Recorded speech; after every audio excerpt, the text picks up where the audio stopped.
Hello and welcome to another video. Sorry about the generator in the background. It's kind of what I gotta do right now. So, all the haters are gonna be laughing at me now. This boy is like Revenge of the Snow. And ay ay ay.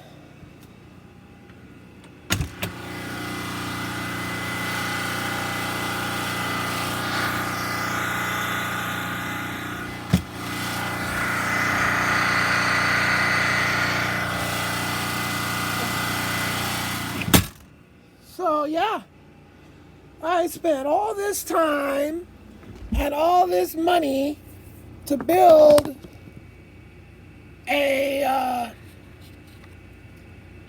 nice roof to stay out of the weather, and all the roofs I built, every single roof, the snow went 100% underneath it, like the roof wasn't even there. Excuse me. All my, like the first one I built, like inside the shipping containers, like the one that has all my stuff and everything, covered in snow. The snow just literally just went everywhere. Like to the furthest, like when I went in there last night, and I was scrambling last night, finishing the skirting, right? And of course the wind. The wind was so powerful that it was literally like, goosh, goosh, like moving the whole RV a lot. And the skirting failed. The pipe base clip thing, which they say in high wind areas you need to back up the corners with like some heavy weights, but I did not do that. I did not get to that point. I didn't get the there's Velcro strips that seal the seams, which I did this all in one run. The only seams I have are at the front around the trailer thing. That's it. In their little pamphlet they said that you might end up getting, like if you ordered, however many feet, you might get like in two halves and already with a Velcro strip holding those two halves together, right? So that would have been a whole other seam if they had sent me that. But they sent me a solid roll. They also said you're going to need two people to install it. And when you're 6'4" and got a high IQ, you don't really need it's like having a friend all the time, right? Like my hands are ginormous, my arms like fucking can reach, like literally like they're playing. Well, you get one person pulling and holding it, and then you get the other person popping them in place. Yeah, I got one arm pulling it and holding it, and I got the other arm popping it in place. My span is like I can like operate like 5 feet. Right? Like from this hand doing something to this hand doing something, that's 5 feet apart, right? So I got that shit done. I got all the pipes cut underneath, everything, slate night head flashlight, right? And got inside. And then I bought a new converter. And it showed up. It's up there. See it right about right there. It's like temporarily mounted in there. It's just no. What happened? Wait. Oh, now the audio is going to be off. Damn it! Oh well. So now my battery's getting pushed the right voltage, and last night I got all the way up to 13.6. with the charger, and it's never the charger. I don't think I ever remember the charger being able to push it over 13.3, right? And then when I turned it off, it immediately goes down to 13.3, but before it used to go down to 13.2. So hopefully I can kind of stretch the battery back in the other direction and get it to not be messed up. We will see. So I just slammed that thing in there, and I had to run back out and get tools to do that. And that's when I discovered the snow all up under everything. And it was just like, oh man. Like, there's a huge doorway, admittedly. And this one here is, it's just a roof, right? But, I mean, talk about, I was so excited. I'm going to have all my stuff outside my door out of the weather. It's going to be so fucking nice and blah, blah, blah. No. Not nice. Not out of weather. Snow does not care. I guess I got about, rain that's going about like that. I'm cool. But if it's rolling rain like this, until I get some kind of side action going on here. Yeah, and I don't have my steps, so I have this totally scary right now. I got to get that fixed though, because it's like gravel, uneven concrete. My concept was to build a platform, but hell, that just doesn't happen in 5 seconds. I got to go out now with the shovel, dig out the skirt, put it back together again on the bottom where it blew apart, add the weight in the corners, and then my concept is to take out my heating gun and put the Velcro on and then blast it with the heating gun so it'll stick. What else am I gonna do? It's 29 degrees under the RV. It's probably about that outside. I don't think there's any difference currently. The skirting has failed in the first day due to wind. Wind just, it was insane. But the roof didn't fall down.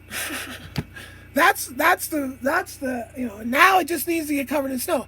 There's one bracket that I did not get in my other roof that is I need to put a little support right there in case there's a big snow bracket. And I didn't get that done either on the other roof.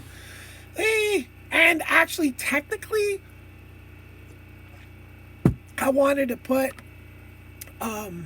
little blocks under each one of the joists, and I think they're joists, the ceiling rafters maybe, that connects, because right now I just got them in nailed. Some are through into there, so that's a little better, but if they just had a block screwed underneath them, then I wouldn't worry at all. That would just add the and that's just for freaking couple feet of snow. But right now it's snowing. It's snowing, and there is, I would say there's 4 inches of snow at least. At least 4 inches of snow. And it's snowing. And it doesn't look like it's going to stop snowing. Boy, I tell you. So, get out there with a shovel, fix the skirting, finish the skirting, hopefully. And then I'm going to try to move the other RV into place, which I don't know how that's going to go. Towing that thing in the snow. But, there's nothing's going to break. It's just basically, I might just, I might not be able to tow it. I'll unhook and I'll drive away and 4-wheel drive and everything will be fine. But you can hear that generator maybe. I don't know if it's picking it up or not, but it's fucking loud right outside the door. And I keep the generator inside. And I kind of got to keep it inside for more than that, because once it gets to a certain temperature, and that temperature is somewhere in the teens, the propane just stops flowing. It just does not want to turn to gas efficiently enough to keep the generator running. So keeping the generator inside, and it's inside-ish, I've got windows open, and the important thing is with propane is the floor ventilation. So hypothetically, if you were to have a leak and the propane was to build up, it would build up from the floor up, right? So I have little side, you little storage side things on the RVs, and then it goes underneath a seat. Then you can access it from that seat. So, I mean, it's open to the outside, right? So it's how I've rolled like that for like a year. The only reason I have to take it out of the RV is if it's hot. If it's like hot out, it'll just bake the thing, bake the generator. Yeah, not good. So I have to move it in and out sometimes. And then I've got 3 generators, so one's in the shop, and then I got to use this one for that and this one for that. So, yeah. But it's going to be down to that cold, I believe, tonight. So if I cannot get that RV moved close enough, like I might not get it to be exactly where I want it, like I might not be able to get it up on the the gravel pad. I just might not have that ability to push it up on there. But if I can just get it close enough to where I can get my cord into it and I can put the generator in there, then I'll be fine. Because there's no solar right now. I didn't get the wind up yet. And so the only power I have is generator until the snow melts. I got to move my other solar panel. I mean, I've got so much work to do. It is just crazy.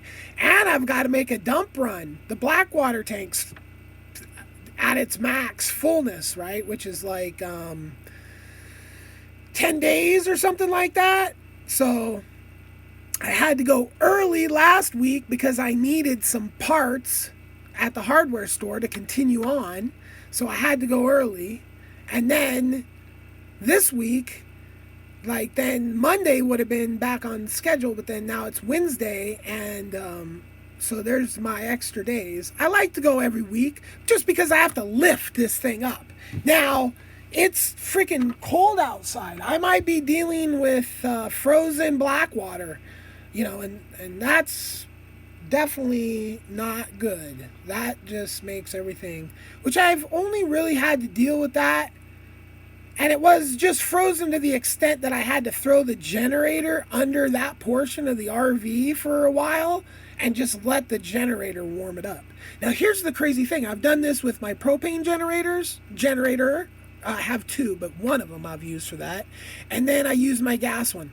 The gas one fucking set off my whatever alarm, CO2 alarm or something, inside my RV. But the propane one didn't. Like the propane one, the fumes I don't know. Boy, that was scary because I needed to thaw this thing out. I had both my other generators at that point were in the shop. Things were really freaking bad at that point. And yeah, I had to throw that thing under there, and it fucking gassed my whole trailer. Ugh. Yeah. So, hopefully now with the skirting, I got this little electric heater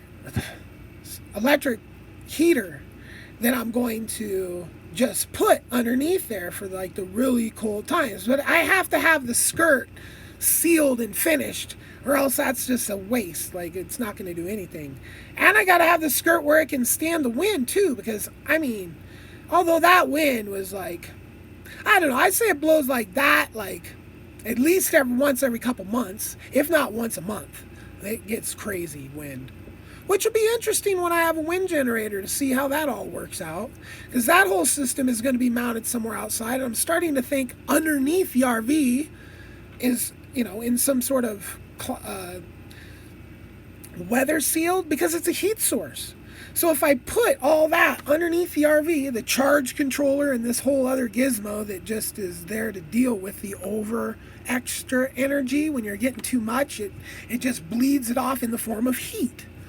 So if I put all that stuff under the RV, boom, it's like a heat source when the wind's blowing too hard and I'm like got more power than I need, I'll have heat. I don't know how much heat, but I mean, I don't want to mount it's way too much to mount on the inside of the RV, So putting it in some sort, and underneath the RV is like 100%, well, I should say, it should be 100% weather sealed, but when the snow and the wind like this, I can't say that because it literally blew that apart, like boom.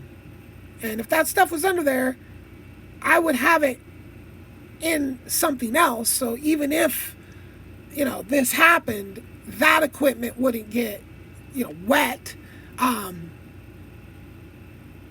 But it wouldn't be very efficiently heating anything if everything blew apart. So really, that's where it all starts. It all starts with getting this skirting done. And actually, it all starts with turning this video off, putting on a ton of clothing, and going outside and turning on the nose faucet. Peace.